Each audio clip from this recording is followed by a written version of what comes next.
Dear students, today I am going to tell you something about The Water Boy.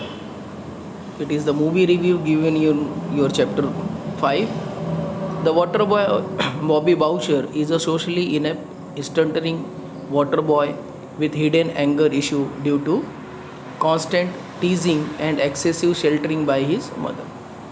ये जो water boy है, जिसका नाम water boy है, एक्चुअली ये बॉबी बाउचर है और ये हमेशा गुस्से में रहता है क्योंकि इसकी माँ इसे चिढ़ाती रहती है.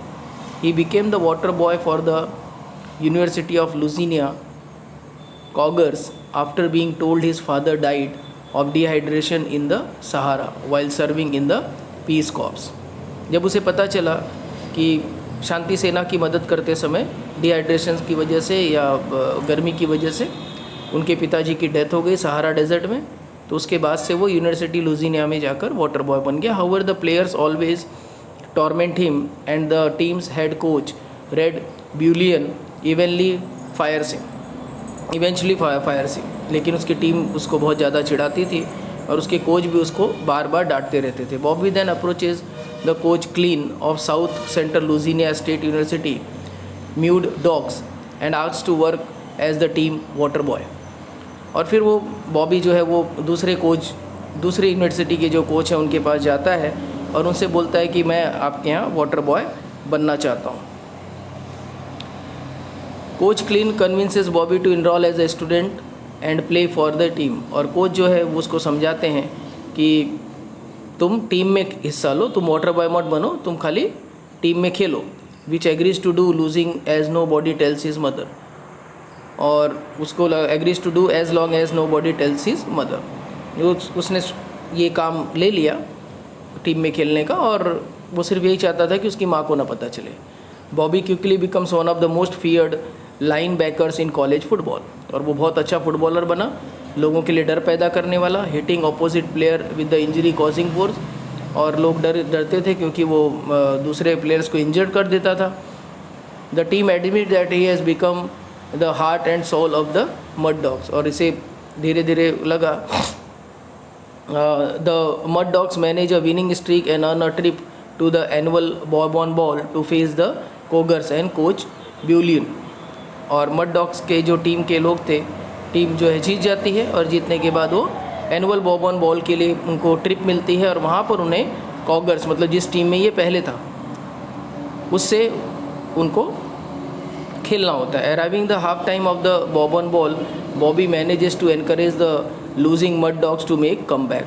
हाफ टाइम के बाद इस तरह से उसने किया, उन लोगों को उत्साहित किया और उसके बाद में उन लोगों ने टीम में कम बैक किया. The team admit that he has become the heart and soul of the Mud dogs.